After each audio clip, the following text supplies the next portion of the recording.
Assalamualaikum warahmatullahi wabarakatuh. Waalaikumsalam warahmatullahi wabarakatuh.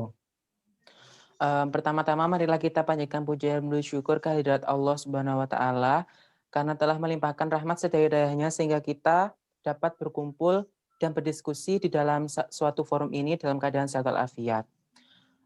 Berkenaan dengan diskusi malam ini, saya selaku moderator akan memperkenalkan anggota kelompok saya dari kelompok 2.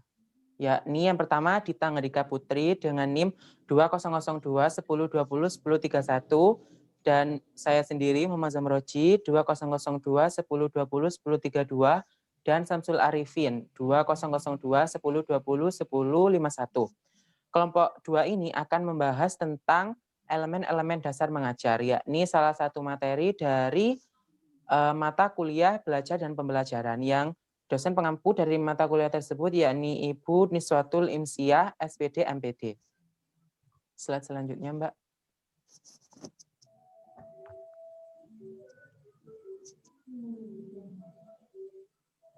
Untuk yang pertama ini akan dijelaskan oleh teman saya, yaitu Dita. Kepada Mbak Dita, dipersilahkan. Baik, terima kasih Mas Zamroji. Elemen-elemen dasar mengajar. Proses pembelajaran yang berhasil guna memerlukan teknik, metode, dan pendekatan tertentu sesuai dengan karakteristik tujuan, peserta didik, materi, dan sumber daya, sehingga diperlukan strategi yang tepat dan efektif.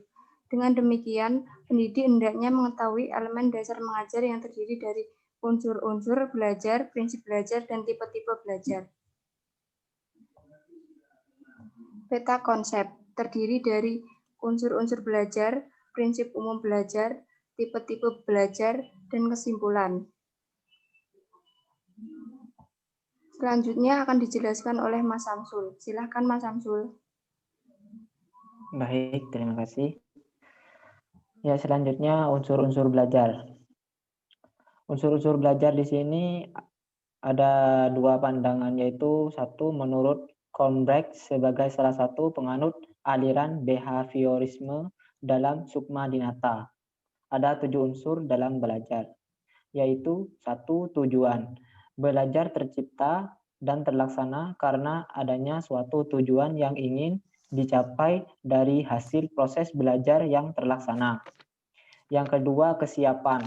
Belajar dapat terlaksana dengan efektif bila peserta didik memang memiliki kesiapan dalam belajar sehingga terwujud belajar yang efektif. Yang ketiga, situasi. Situasi dalam belajar dimaksudkan mencakup tempat, lingkungan, alat, dan bahan belajar, guru, kepsek, pegawai administrasi, dan segenap peserta didik selaku pelajar. Yang keempat, interpretasi. Peserta didik melakukan interpretasi atau melihat hubungan antara situasi belajar, melihat makna dari hubungan tersebut, dan hubungan dengan kemungkinan pencapaian tujuan. Yang kelima, respon. Dari hasil interpretasi yang dilakukan, maka peserta didik dapat menentukan respon yang sesuai dengan apa yang dialaminya dalam kegiatan pembelajaran. Slide selanjutnya. Yang keenam, konsekuensi. Pendekatan behavior memandang bahwa konsekuensi tercipta karena adanya stimulasi dan respon. Yang ketujuh, reaksi terhadap kegagalan. Kegagalan yang muncul bagi seseorang mempunyai dua makna yang berlainan. Ketika seseorang tersebut memang memiliki keyakinan yang kuat, makna kegagalan akan digunakan sebagai pendorong untuk bisa lebih baik lagi. Berbeda dengan seorang yang memiliki keyakinan yang rendah. Yang kedua, menurut teori belajar konstruktivisme dalam Suyono dan Haryanto, ada 3 unsur dalam belajar. Ya, 1. Tujuan belajar. Tujuan belajar yaitu menciptakan suatu arti atau makna Makna tercipta dari belajar dengan melihat, mendengar, merasa, dan mengalami proses belajar. Yang ketiga, proses belajar. Proses belajar sebagai proses pembangun makna yang berlangsung secara kontinu, dan bila dihadapkan dengan kondisi yang baru, maka diadakan rekonstruksi untuk menciptakan pemahaman baru untuk memahami dirinya sendiri. Yang ketiga, hasil belajar. Hasil belajar dipengaruhi oleh pengalaman pelajar sebagai hasil interaksi dengan lingkungan. Hasil belajar tergantung pada masing-masing pemahaman diri setiap individu. Dan selanjutnya akan dijelaskan oleh Muhammad Zamroji. Ya, prinsip umum belajar. Prinsip belajar adalah suatu konsep yang harus diterapkan oleh seorang guru. Tanpa prinsip, seorang guru tidak akan dapat melaksanakan proses pembelajarannya dengan baik. Seorang guru juga dapat menerapkan tata cara mengajar sesuai dengan prinsip-prinsip orang belajar yang ada dalam lingkungan tersebut. Yang pertama yaitu prinsip-prinsip belajar, yang pertama yaitu tentang perhatian. Perhatian mempunyai peranan yang penting dalam kegiatan belajar. Tanpa adanya perhatian, tidak mungkin akan terjadi suatu proses pembelajaran. Perhatian terhadap pelajaran akan timbul pada siswa apabila bahan pelajaran sesuai dengan kebutuhan dalam dirinya. Yang kedua yaitu motivasi. Motivasi juga mempunyai peranan penting dalam kegiatan belajar. Motivasi adalah tenaga yang menggerakkan dan mengarahkan aktivitas seseorang. Tanpa adanya motivasi, seorang tidak dapat melakukan kegiatan dengan sebaik-baiknya. Yang ketiga yaitu keaktifan. Dalam setiap proses belajar, siswa selalu menampakkan keaktifannya. Keaktifan itu beraneka ragam bentuknya, mulai dari kegiatan fisik yang mudah kita amati sampai kegiatan psikis yang sulit untuk diamati. Yang keempat yaitu keterlibatan langsung atau berpengalaman. Belajar haruslah dilakukan sendiri oleh siswa atau peserta didik. Belajar merupakan suatu proses mengamali, dan belajar tidak bisa dilimpahkan kepada orang lain. Slide selanjutnya, Mbak.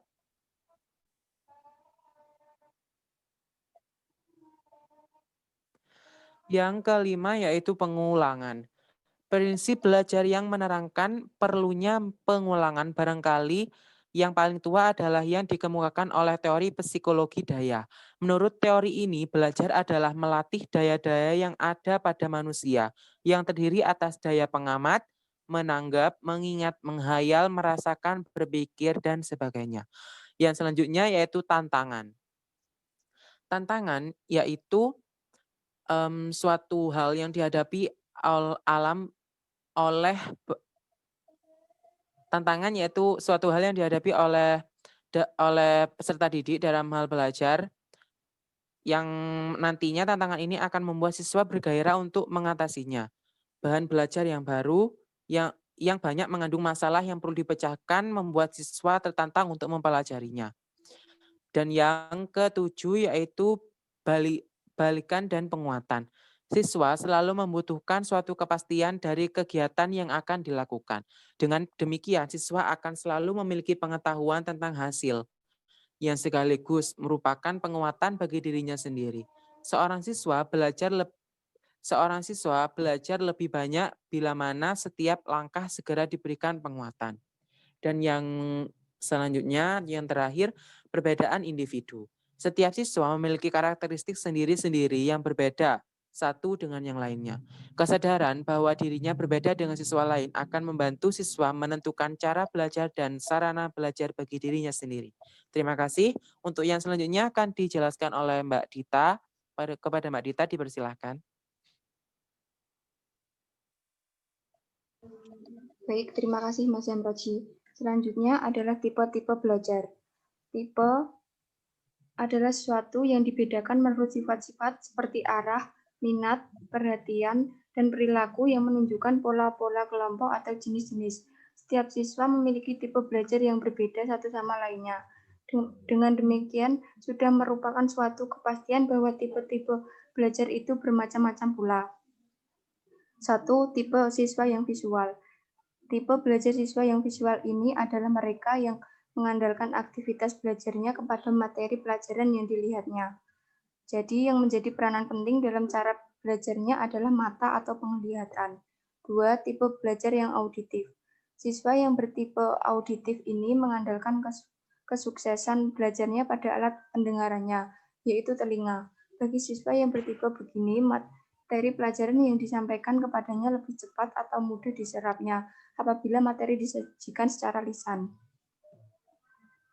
3. Tipe siswa yang taktil. Taktil berarti perabaan atau sentuhan. Siswa yang bertipe taktil adalah siswa yang mengandalkan penyerapan hasil pendidikan atau pengajaran melalui alat peraba yaitu tangan dan kulit atau bagian luar tubuh. Selanjutnya akan dilanjutkan oleh Mas Samsul.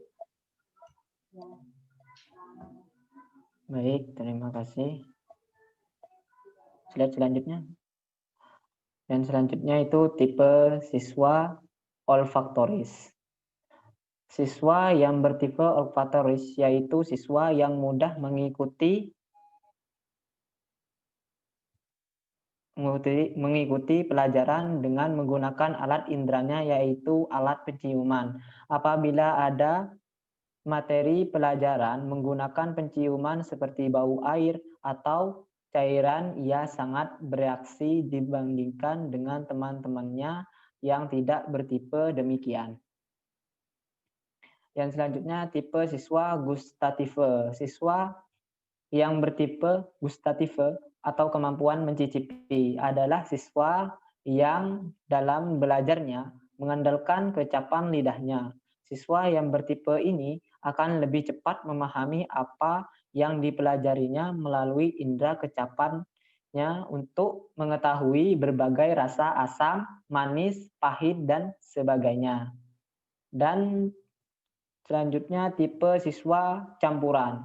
Peserta didik yang mempunyai tipe campuran ini mengikuti pelajaran dengan menggunakan inderanya lebih dari satu. Siswa seperti ini dapat mendengarkan radio sambil membaca buku. Untuk siswa yang bertipe campuran ini diperlukan keterampilan bagi seorang guru untuk memiliki media atau alat peraga yang sesuai dalam menyampaikan materi pelajaran. Selanjutnya akan disampaikan oleh Muhammad Zamroji.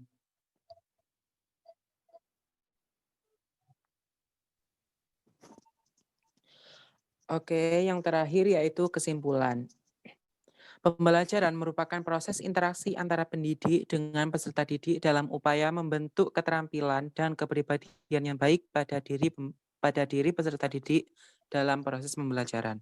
Sebagai pendidik, mereka diharap dapat mengetahui elemen-elemen dasar mengajar yang terdiri dari unsur belajar, prinsip umum belajar, dan tipe-tipe belajar. Hal ini dilakukan agar dalam proses pembelajaran yang berlangsung dapat berjalan secara efisien dan efektif dan efisien. Dengan pendidik menerapkan atau mengetahui tentang unsur-unsur atau elemen-elemen dasar mengajar ini, para pendidik tentunya akan dapat melaksanakan proses pembelajaran ini dengan baik dan akan tercapainya tujuan dari pendidik tersebut terhadap peserta didik. Nah, untuk presentasi kali ini saya akhiri. Terima kasih kepada teman-teman teman-teman kelompok saya yang telah berdiskusi pada malam hari ini. Saya ucapkan terima kasih kepada Mbak Dita Ngandika Putri dan Mas Samsul Arifin. Saya selaku moderator mengucapkan terima kasih atas partisipasinya. Sekian dari saya. Wassalamualaikum warahmatullahi wabarakatuh.